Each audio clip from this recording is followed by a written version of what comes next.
So this week, we wanted to show you a great noodle dish, Liangmianhuang crispy fried noodles. Outside China, these are sometimes referred to as Hong Kong Chow Mein, which is a puzzling name because not only are these noodles not chow, that is, stir-fried, they're also not originally from Hong Kong. It's actually a Suzhou dish that was brought down to Hong Kong in the 50s.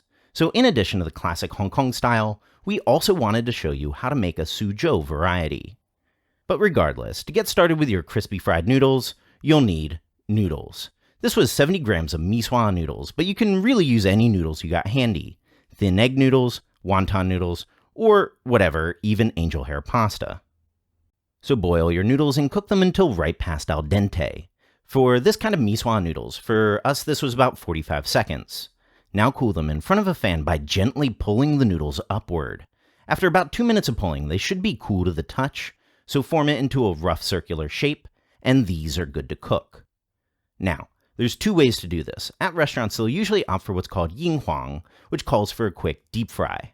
So over medium heat, get 2 cups of oil up to 185 centigrade and toss in the noodles. At the beginning, it's a good idea to use a strainer in order to let the noodles keep their shape.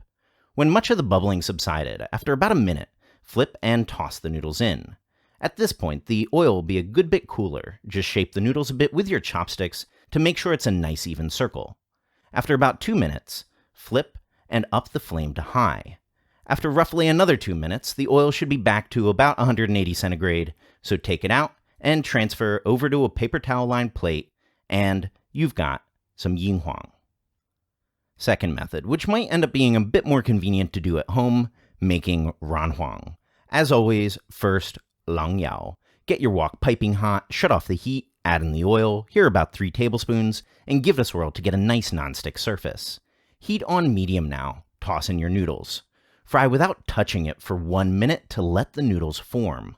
Once the noodles can move smoothly around the wok, fry by continuously swirling the noodles with a pair of chopsticks. This helps the noodles cook evenly because it's only one side that's touching the hot center of the wok. After about a minute of that, flip and add in another tablespoon of oil.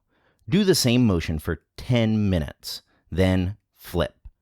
Cook for another 2 minutes, flip again, and give it a final 2 minutes, and out. Ranhuang, done. Now for the toppings. Lots of choices. For the Cantonese one, we went with jiuhuang, Chinese yellow chives, cut into 2-inch sections, and toasted for a minute in a dry wok. And if you can't find those, you could also use scallions here.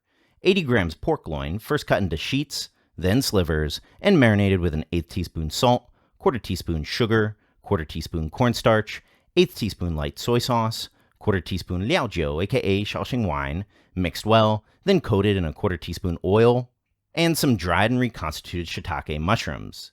These were 5 shiitake mushrooms with a cup of cool water added in, and let sit for 90 minutes. Make sure you don't toss that soaking liquid though, which will form the base of our sauce. Then cut off the stems, julienne, and marinate in the same marinade we used for the pork, plus a touch of white pepper powder, and let both of those marinate for about 15 minutes. Now to fry. As always, lang yao, piping hot wok, shut off the heat, add in the oil, here about a tablespoon, and give it a swirl to get your nonstick surface.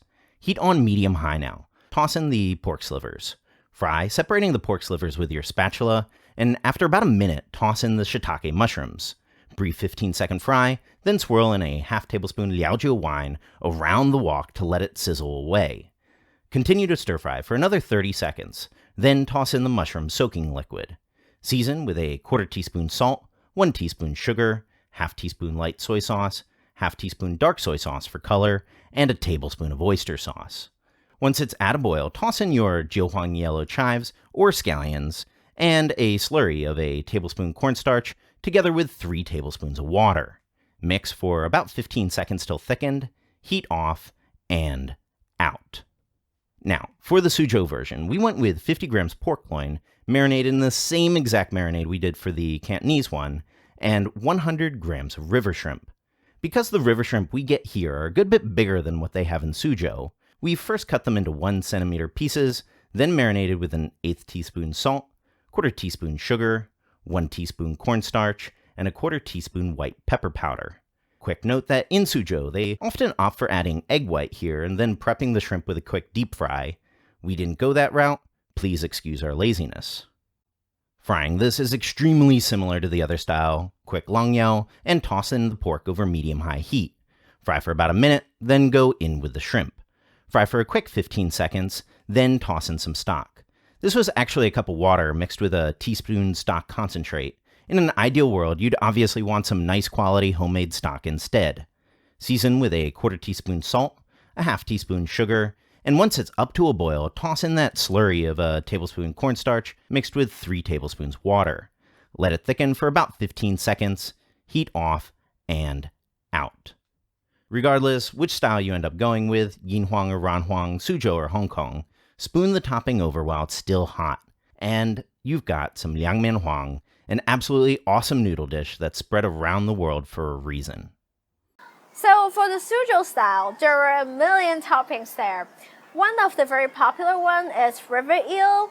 At this time of the year, they also like to use crab rolls. So it's really about what is local and seasonal. So feel free to play around what is local and seasonal where you live. So check out the other link in the description box for detailed recipe. A big thank you for everyone that's supporting us on Patreon. And of course, subscribe for more Chinese cooking videos.